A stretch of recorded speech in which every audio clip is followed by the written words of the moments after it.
Welcome to Blackjack Special.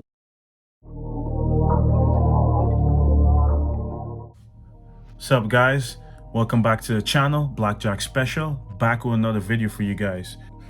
Alright, for today's video, we're going to be talking about the VVL sensor issue we had on the G. We're going to go through what the problem was, we're going to go through how they were able to fix it, and we're also going to go through the price. Alright, let's get it.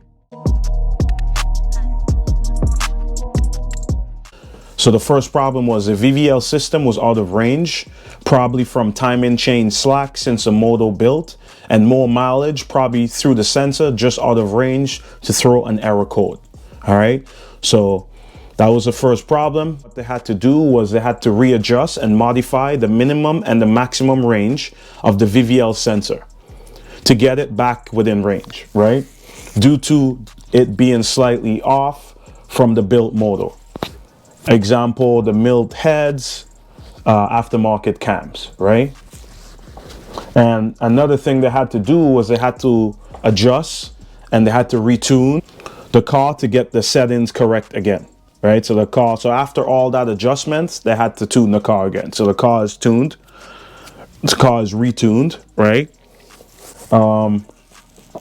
They also noticed another problem that the car had that was separate from the VVL. They noticed that the VTC angles was 4 to 5 degrees off, but only when the engine was hot. Okay, it's pointing to a possible low oil pressure problem and not allowing proper cam advance. So that was another problem that the G had. Let's go over what the VVEL is and what the VTC is. All right, so the VTC is pretty much variable timing control.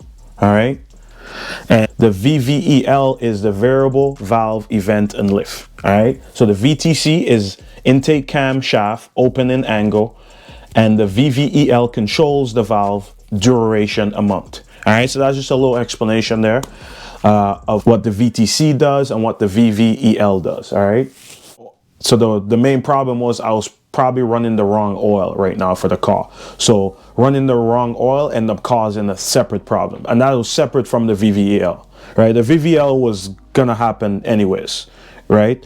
But the VTC problem now was due to the low oil pressure, right? So what I have to do is he recommend me changing to a higher quality oil, right?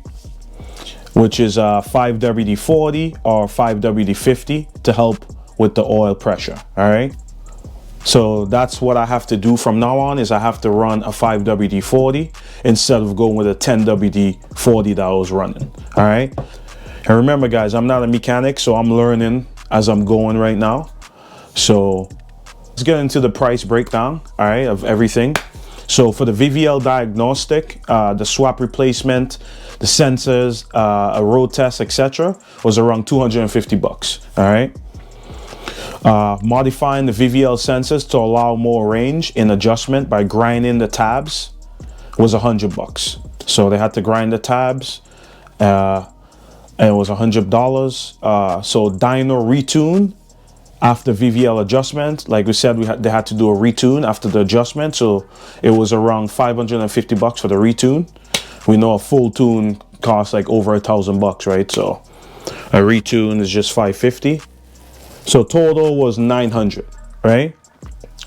So let's go over this again. So we had for the VVL diagnostics, the swap replacement sensor road test was 250. Modifying the VVL sensor to allow more range in adjustment by grinding the tab was $100, and the retune was $550. So total was $900. That was a cost, guys, just to fix just this little sensor issue that I thought was just a little sensor issue, end up being a $900 fucking cost, right?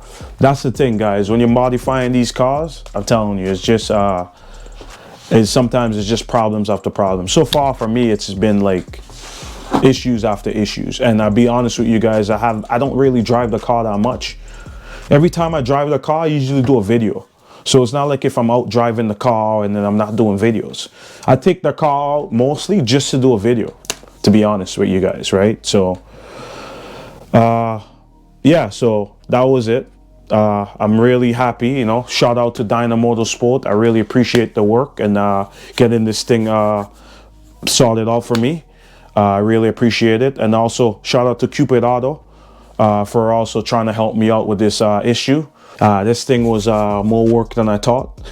Not just a sensor change. I had to do some adjustments, like I said. But yeah, I'm just happy that it was, you know, they're able to sort it out one night, and then they were able to get everything pretty much done, right? So I was really happy, and you know, shout out to Dyna Motorsport again for making that time, you know. I know those guys are hella busy, right? Tuning a lot of cars, so I appreciate it.